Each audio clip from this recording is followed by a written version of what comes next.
आप सभी को प्रभु यीशु मसीह में मेरा सलाम। मेरे बहनों और भाइयों, आज हम जो बात करने जा रहे हैं जिस विषय के ऊपर, वो विषय जो है बहुत ही गंभीर है। क्योंकि हो सकता है कि कई लोगों को बुरा लगे, लेकिन हम पहले ये स्पष्ट कर दें कि हम लोगों के बारे में जो है हम कोई भी बात नहीं कर रहे। हम उनकी शिक्षाओं के बारे में बात करेंगे जो कि आज हमें दी जा रही हैं, प्रभु यीशु मसीह के बारे में, उसके वचनों के बारे में। होता तो ऐसा है कि वचनों के बारे में तो हमें बिल्कुल समझाया नहीं जाता, बताया नहीं जाता, और जो है इधर उधर की बातें करके हम लोगों को प्रभु यीशु मसीह के बारे में बताते हैं, जो कहीं से भी प्रभु यीशु मसीह से मेल नहीं खाती। ऐसे लोग जो हैं वो धर्म के ठेकेदार बन चुके हैं। वो लोगों ने धर्म का ठेका ले लिया है। हर लोग कहते हैं, वो कहते हैं कि हमारे पास आओ तो हम जो है प्रभु यीशु मसीह आपको आशीष देगा, हमारे पास आओ, आप वहाँ मत जाओ, आप यहाँ मत जाओ, आप हमारे पास आओ। कहीं क्यों जाने की ज़रूरत है हमको, जब हमारे पास प्रभु यीशु मसीह की पवित्र आत्मा के द्वारा लिखा गया ये वचन है जो डायरेक्ट हमें सब चीज़ें बताता है। और इस बात के प्रूफ जो है बाइबल के अंदर भी दिए गए हैं। प्रभु यीशु मसीह ने भी बोला था कि मैं तुम्हारे लिए एक सहायक भेजूंगा जो तुम्हें सारी बातें जो है बताएगा। वो सहायक क्या है? वो सहायक पवित्र आत्मा के द्वारा लिखा गया यह वचन है, ये बाइबल है, जो हमें सिखाती है, जो हमें बताती है कि प्रभु यीशु मसीह कौन है, हमें अपने जीवन में क्या करना है, हमें शारीरिक अभिलाषाओं से दूर भागना है, हमें अपनी आत्मिक जीवन की ओर बढ़ना है। लेकिन ये पाखंडी लोग जो हैं, जो धर्म के ठेकेदार बने हुए हैं, ये लोग जो हैं हमें उलझा देते हैं, इधर उधर की बातें करके जो है हमको बहका देते हैं। और ऐसी बहुत सी आयतें जो हैं आज मैं आपके सामने, उनमें से कुछ आयतें जो हैं आपके सामने रखूंगा, जो वचनों में से हैं, वचनों के द्वारा हमें बताई गई हैं। क्योंकि प्रभु यीशु मसीह को पता था कि आने वाले टाइम में जो है इस तरह के पाखंड होंगे, क्योंकि ये पाखंड प्रभु यीशु मसीह के वक्त भी होते थे, तो आज क्यों नहीं होंगे। आज तो जो है इतनी एडवांस दुनिया हो चुकी है, कोई भी अपनी बात को जो है सोशल मीडिया के अंदर रखकर जो है इधर उधर फैला सकता है, चाहे वो बात सच्ची है चाहे वो बात झूठी है। तो हमें जो है सच्ची बातों को ध्यान में रखना है, जो बातें हमसे कही जा रही हैं उनको समझना है, उन्हें परखना है क्या वाकई ये बातें प्रभु यीशु मसीह के वचनों के अनुसार हैं, या ये लोग सिर्फ अपने ही कमाई के लिए, नीच कमाई के लिए। अभी मैं आपको वचन में पढ़ाऊंगा, इन चीज़ों के बारे में लिख रखा है प्रभु यीशु मसीह ने। नीच कमाई के लिए लोग जो है भक्ति का हथियार, भक्ति को अपना हथियार बना लेते हैं, अपना काम बना लेते हैं कि जी हम रातों रात पास्टर बन जाते हैं, और तो रातों रात पास्टर छोड़िए, आप रातों रात प्रेरित बन जाते हैं, रातों रात प्रॉफिट बन जाते हैं। ऐसे ही हमारे भाई है, मैं आपको कुछ एग्जांपल देना चाहूँगा। हमारे एक भाई हैं, वो रातों रात ही पास्टर बन गए, रातों रात ही अपोस्टल बन गए, प्रेरित बन गए, रातों रात ही वो प्रॉफिट बन गए, भविष्यवाणियाँ करने लगे, लेकिन उनको बाइबल के बारे में कुछ नहीं पता। एक बारी वो भाई जो है हमारे घर आए, और हमारे बच्चे जो हैं वो अपने स्कूल के एनुअल फंक्शन के बारे में कुछ बात कर रहे थे। वो आपस में बात कर रहे हैं कि हमारे स्कूल में एनुअल फंक्शन होना है। तो जो भाई हमारे पास आए थे, जो रातों रात पास्टर, भविष्यवक्ता और प्रेरित बन गए, वो बच्चों से कहने लगे कि बेटा पहले जो है प्रभु यीशु मसीह का नाम एनुअल था। बताइए, कहने लगे प्रभु यीशु मसीह का नाम एनुअल है। मैंने उनसे बोला, मेरे भाई हाथ जोड़ के, कि ऐसी बातें मत करो, प्रभु यीशु मसीह का नाम एनुअल नहीं, पहले इमैनुअल था। लेकिन उनको वचन पढ़ेंगे तो इन बातों के बारे में समझ आएगा। बस रातों रात पास्टर बन गए हैं, रातों रात भविष्यवक्ता बन गए हैं। उनकी प्रार्थनाएं आप देख लें, उनकी प्रार्थनाएं कभी भी धन्यवाद के साथ शुरू नहीं होती। और प्रभु यीशु मसीह ने कहा है कि आप किसी भी हालात में हो, चाहे अच्छे में, चाहे बुरे में, चाहे कैसा भी हालात आपके ऊपर हो, आप धन्यवाद के साथ जो है अपनी प्रार्थना करें, आप धन्यवाद करें प्रभु यीशु मसीह का। लेकिन उनकी प्रार्थनाएं बिना धन्यवाद के साथ शुरू होती हैं। उनकी प्रार्थनाएं छूटते ही जो है वो पथरियाँ निकल जाएं, कैंसर दूर हो जाएं, मैं आज्ञा देता हूँ, मैं कमांड करता हूँ, मैं इनको बोलता हूं कि दुष्ट आत्मा निकल जाएं। जितने भी लोग देख रहे हैं, ये हाथ जो है प्रभु यीशु मसीह का हाथ है, ये हाथ मेरा नहीं है। जितने भी लोग इस हाथ को देख रहे हैं, वो उनके अंदर से दुष्ट आत्मा निकल जाएंगी, उनके अंदर से भूत निकल जाएगा, उनके अंदर से पथरियां निकल जाएंगी। ये क्या दुआएं प्रार्थना है? आप लोगों को शारीरिक अभिलाषाओं में फंसा रहे हैं क्या? ये जो दुख तकलीफ है, ये प्रभु यीशु मसीह को नहीं पता कि मेरे जो चाहने वाले हैं, जो मेरे मानने वाले हैं, उनको ये दुख तकलीफ है? और अगर आपको दुख तकलीफें शारीरिक रूप से आती भी हैं, अगर आप प्रभु यीशु मसीह की आज्ञाओं में चल रहे हैं, तो ये आपके लिए अच्छी बात है। क्योंकि यहाँ आपके शरीर में जरूर दुख तकलीफें आ सकती हैं जब आप प्रभु यीशु मसीह की आज्ञाओं पे चलें, उसके वचनों पे चलें, लेकिन जो आपका आत्मिक जीवन है वो अनंत जीवन में जाएगा। इस बात को हमें ध्यान में रखना है। इस बात को हमें ध्यान में रखना है कि लोग जो बोल रहे हैं, मनुष्यों की बातें जो हम सुन रहे हैं, वाकई में क्या वो सही है? आइए हम वचनों में से कुछ देखते हैं कि इन लोगों के बारे में क्या क्या लिखा गया है। हम पढ़ेंगे मत्ती 24 अध्याय और उसकी 4 और 5 आयत।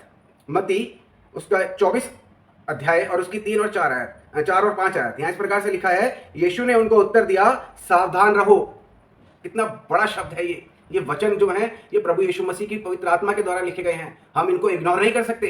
ये वचन जो है प्रभु यीशु मसीह ने ही लिखे हैं। अगर हम इस चीज को समझे तो क्या लिखा है? यीशु ने उनको उत्तर दिया, सावधान रहो, कोई तुम्हें भरमाने ना पाए।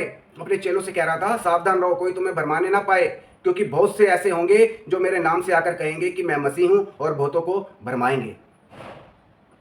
तो ये प्रभु यीशु मसीह ने भविष्यवाणी करी। क्योंकि यहाँ पे जब हम इस वचन को पढ़ते हैं तो ये फ्यूचर टेंस आ रहा है। क्यों? क्योंकि वो कह रहा है कि तुम्हें बहुत से लोग भरमाएंगे, यानी कि आगे चल के भरमाएंगे। जैसा आजकल हम देख रहे हैं कि हर जगह होल्ड लगी हुई है कि आप मेरे पास आइए, आप मेरे पास आइए। कोई लोग कहते हैं कि 3 हफ्ते मेरे चर्च में आइए तो आपकी जो है सारी दुष्ट आत्माएं, कष्ट सब कुछ दूर हो जाएंगे।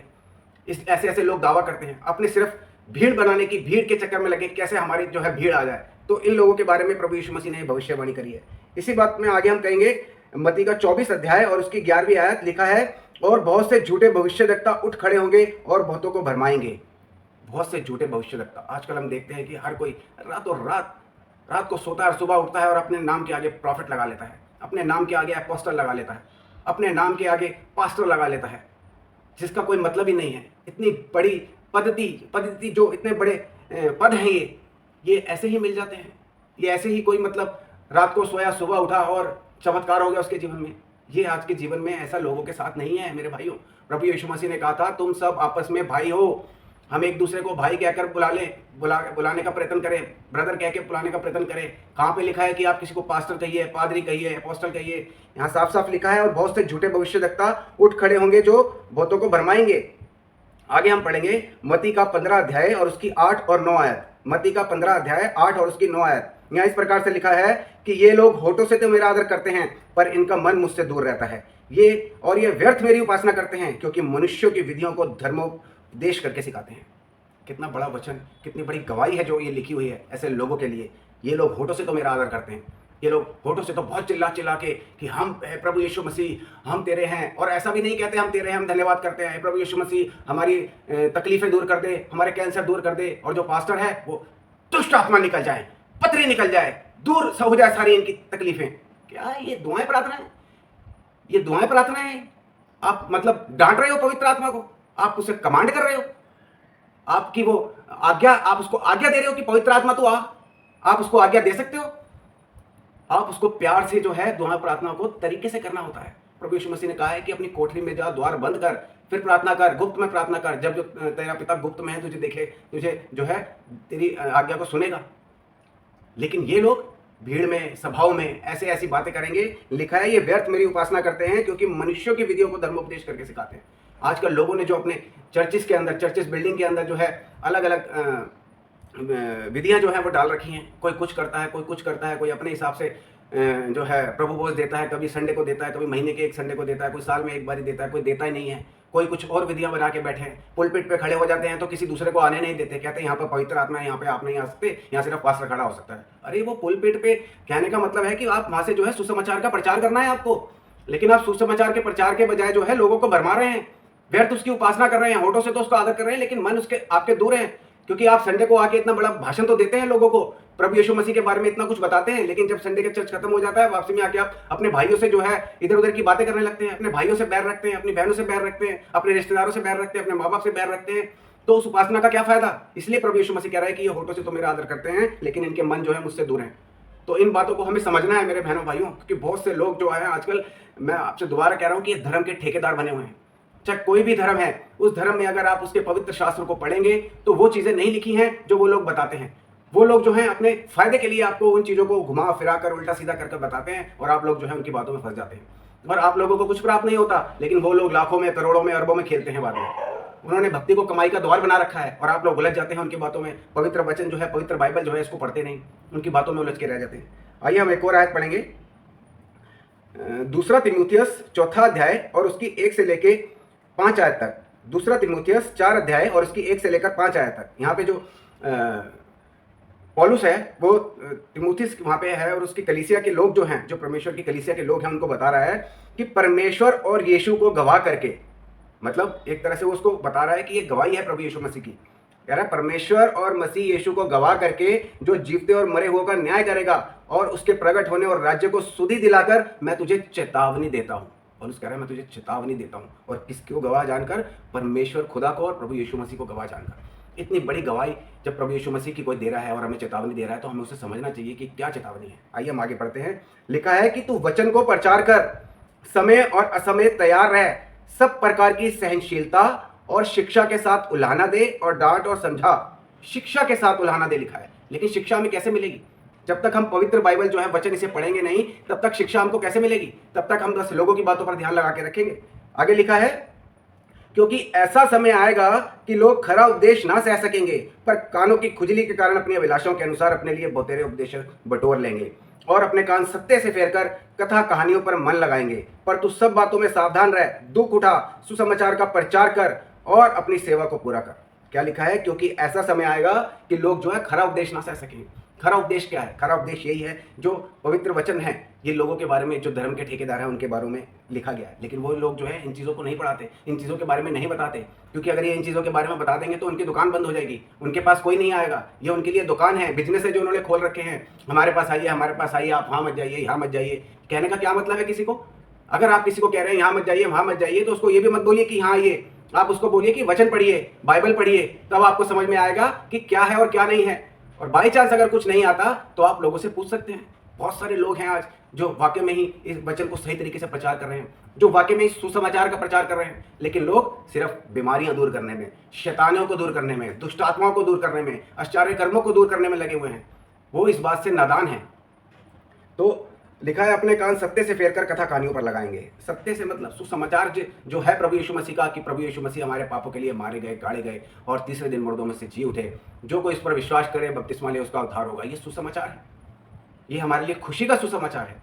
जब प्रभु यीशु मसीह का जन्म हुआ था, वो हमारे लिए खुशी का दिन नहीं था, वो हमारे लिए नहीं आया था। वो तब इजराइल की खोई हुई भेड़ों के लिए आया था। जैसे पिछले टाइम में यहोवा सिर्फ इजराइलियों से प्रेम रखता था, वो उसके चुने हुए लोग थे, बाकी लोगों को वो मार देता था। लेकिन ऐसे ही प्रभु यीशु मसीह इजराइल की खोई हुई भेड़ों के लिए आया था, ना कि सबके लिए। लेकिन जब वो प्रभु यीशु मसीह मारा गया, गाड़ा गया और तीसरे दिन मुर्दों में से जी उठा, तब प्रभु यीशु मसीह ने अपने चेलों से कहा कि सारे जगत में जाकर मेरे नाम का सुसमाचार का प्रचार करो। तब जो है हम उसकी राज्य में आए हैं, तब हम उसके राज्य में प्रवेश करने के लिए तैयार हुए हैं। जब प्रभु यीशु मसीह मारा गया, गाड़ा गया और तीसरे दिन मुर्दों में से जी उठा, ये हमारे लिए सुसमाचार का प्रचार है। हम इस सुसमाचार के प्रचार को जो है करते नहीं, और बातों में लगे रहते हैं, इधर बात उधर की बात, फलाना हो गया, ढिमकाना हो गया, बस इन्हीं बातों में जो है लोगों को उलझा देते हैं। आगे हम पढ़ेंगे दूसरा तिमोथियस उसका तीसरा अध्याय 15, 16 और 17 आयत। दूसरा तिमोथियस तीसरा अध्याय और उसकी 15, 16 और 17 आयत। यहाँ इस प्रकार से लिखा है, और बालकपन से पवित्र शास्त्र तेरा जाना हुआ है, जो तुझे मसीह पर विश्वास करने से उद्धार प्राप्त करने के लिए बुद्धिमान बना सकता है। क्या लिखा है? बालकपन से पवित्र शास्त्र तेरा जाना हुआ है, जो तुझे मसीह पर विश्वास करने से और उद्धार प्राप्त करने के लिए बुद्धिमान बना सकता है। पवित्र शास्त्र जो है आपको उद्धार करने के लिए, विश्वास करने के लिए बुद्धिमान बनाएगा। जब आप इसको पढ़ेंगे, समझेंगे, इस पर चलेंगे, तो आपकी जो ये बुद्धि है, जो भ्रष्ट हो चुकी है लोगों की बातें सुन सुनकर इधर, वो आपकी ज्ञान इंद्रियां खुलेंगी। आपको पता लगेगा कि लोग क्या बोल रहे हैं और बाइबल में क्या लिखा है। तब आपको जो है चीजें समझ में आएंगी। आगे लिखा है दूसरी 16 आयत में, तीसरा की 16 सेकंड की तिमोथियस की, हर एक पवित्र शास्त्र परमेश्वर की प्रेरणा से रचा गया है और उपदेश और समझाने और सुधारने और धर्म की शिक्षा के लिए लाभदायक है। हर एक पवित्र शास्त्र का वचन जो है वो परमेश्वर की प्रेरणा से रचा गया है। और ये किस लिए है? ये उपदेश देने के लिए है, समझाने के लिए है, गलतियों को सुधारने के लिए है, और हमारे जो धर्म की शिक्षा है उसको पाने के लिए लाभदायक है। और लोग कहते हैं कि बाइबल पढ़ने से क्या होगा? बाइबल हम जब तक उनको बताएंगे नहीं तो उनको कैसे पता लगेगा? अरे ये क्या बात है?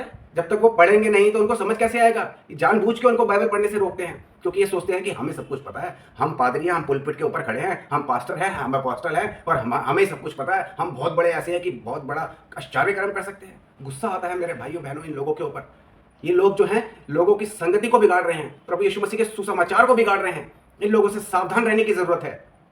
आइए हम एक और आयत पढ़ेंगे, 2 तिमोथियस तीसरा अध्याय और उसकी 5, 6, 7 आयत। दूसरा तिमोथियस तीसरा अध्याय 5, 6 और 7 आयत। इस प्रकार से लिखा है, वे भक्ति का भेष तो धरेंगे पर उसकी शक्ति को ना मानेंगे, ऐसों से परे रहना। वे भक्ति का भेष तो धरते हैं, दिखाते हैं कि हम पादरी हैं, हम पास्टर हैं, हम अपोस्टल हैं, हम पादरी, ऐसे ऐसे आपके सामने पेश होंगे कि हम बहुत बड़े आश्चर्य कर्म करने वाले हैं। लेकिन ऐसों से क्या लिखा है? प्रभु यीशु मसीह कह रहा है ऐसों से परे रहना। इनकी बात नहीं सुननी, आपको वचन सुनने। लिखा है, इन्हीं में से वो लोग हैं जो घर में दबे पांव घुसे आते हैं। ये वचनों में लिखी हुई बातें हैं मेरे बहनों और भाइयों, ये मैं नहीं बोल रहा, ये वचन बोल रहे हैं। देखो, जब वचन बोल रहा है तो ये बहुत बड़ी बात है। इंसानों की बातें जो हैं वो इधर उधर की हो सकती है, लेकिन ये पवित्र आत्मा के द्वारा लिखा गया वचन है, इसे हमें सुनना समझना जो है बहुत जरूरी है। क्या लिखा? इन्हीं में से वो लोग हैं जो घरों में दबे पांव घुसाते हैं, और लिखा है छिछोरी स्त्रियों को वश में कर लेते हैं, जो पापों से दबी और हर एक प्रकार की अभिलाषाओं के वश में, जो छिछोरी स्त्रियों को वश में कर लेते हैं। कितनी बड़ी बात लिखी है यहाँ पे। क्योंकि ज़्यादातर हम देखते हैं कि लेडीज़ लोग जो है इन बातों के अंदर ज़्यादा इसमें घुस जाती हैं और इनको फटाफट जो है मान लेती हैं कि जी हम ठीक कर सकते हैं, हम ये चीज़ कर सकते हैं, हम बीमारी दूर कर सकते हैं, हम दुष्ट आत्मा निकाल सकते हैं। तो जो लेडीज़ होती हैं वो इन चीज़ों को मान लेती हैं, लेकिन लिखा है कि ये स्त्रियाँ जो है लोगों को मान तो लेती हैं, लेकिन ये सिर्फ शरीर की अभिलाषाओं के वश में होती हैं। इन्हें वचनों का ज्ञान नहीं होता, इन्हें आत्मिक जीवन के बारे में कुछ नहीं पता होता, सिर्फ शारीरिक अभिलाषाओं के वश में होती है और इनके चक्कर में फंस जाती हैं। आगे लिखा है, और सदा सीखती तो रहती हैं पर सत्य को पहचान तक कभी नहीं पहुंचती। सीखती हैं क्योंकि उनको सिखाया जो जाता है वो गलत सिखाया जाता है। वचनों में से उनको बताते हैं, लेकिन उसको जो उसके वचन के बारे में बताना चाहिए कि कहाँ लिखा है, किसने लिखा है, क्यों लिखा है, कब लिखा है, किसके लिए लिखा है, ये चीज़ें नहीं बताते। वो सिर्फ वचनों को पढ़ा और जैसा जैसा उसमें लिखा है, और ऐसे वचन तो वो पढ़ते नहीं। वचन वो पढ़ते हैं जो उनके फायदे के लिए लिखे हुए हैं और उनको जो है उल्टा सीधा करके समझा के और आपको कहते हैं चलो जी हो गया, और ऐसे ही वो जो है सत्य तक कभी पहुंच नहीं पाते। आगे लिखा है, और जैसे यनरेस और यम्ब्रेस ने मूसा का विरोध किया था वैसे ही ये भी सत्य का विरोध करते हैं। ये तो ऐसे मनुष्य हैं जिनकी बुद्धि भ्रष्ट हो गई है और वे विश्वास के विषय में निकम्मे हैं। लिखा है ऐसे लोग जो है इनकी बुद्धि क्या हो गई है, भ्रष्ट हो गई है और ये विश्वास के विषय में निकम्मे हैं। तो मेरे बहन और भाइयों, ऐसी बहुत सारी आयतें हैं जो अभी मैं आपको फिर आगे जो है वीडियो में बताऊंगा कि जो धर्म के ठेकेदार हैं, ये जो ऐसी ऐसी बातें करते हैं, इनसे हमें बचना है, क्योंकि इन लोगों ने बहुत ज़्यादा जो है इधर उधर की बातें करके लोगों को अपने जाल में फंसा रखा है। ऐसे लोगों से नहीं, ऐसे लोगों की शिक्षाओं से आपको दूर रहना है। आपको वचन पढ़ने हैं। जब तक आप पवित्र बाइबल के वचन नहीं पढ़ेंगे, आप लोगों की बातों में ना आए। आप एक बारी वचनों को ध्यान से पढ़ के देखें, आपको सब चीज़ें समझ में भी आएंगी और आपकी जो बंद बुद्धि है वो खुलेगी। आपको पता लगेगा कि वाकई में मनुष्यों का ज्ञान जो है वो अलग है, लेकिन जो पवित्र वचनों का ज्ञान है वो वाकई में ज्ञान हमारे अनंत जीवन के उद्धार के लिए है। मेरे बहन और भाइयों, इस बात को समझें और जो है बाइबल को ज़रूर पढ़ें। आप सभी को खुदा आशीष दे। आप सभी को एक बार फिर प्रभु यीशु मसीह में मेरा सलाम।